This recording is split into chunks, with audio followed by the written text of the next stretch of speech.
Here's how to lock apps on your Android phone. Now open up the Google Play Store on your Android phone. Unfortunately, we need a third-party app to do this.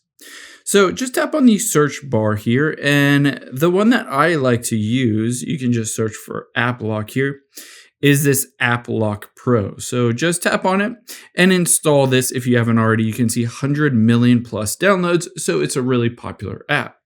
Now let's tap on the open button here and you'll be able to see I can hit the get started and I need to create a PIN. You can see I can choose a 4-digit PIN, 6, a pattern, or a knock code. But in this case, I'm just going to choose 1111 and hit create. Now I'll need to enter it in again. After that, I'm going to enable the biometric option if I wanted to just use my fingerprint, and I'll hit permit and continue and go through this process. Now on here, I need to turn on App Lock Pro to be above or appear on top of different apps, and then hit permit and continue. Now, after I've done that, I need to turn on usage data access.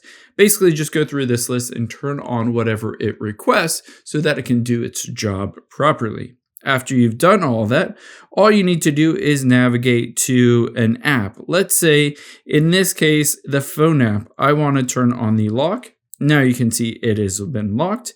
And if I open up the phone app, you can see immediately it asks for my fingerprint, or if I don't necessarily want to do that, I can enter in the PIN that I just set and it will open up or unlock that app.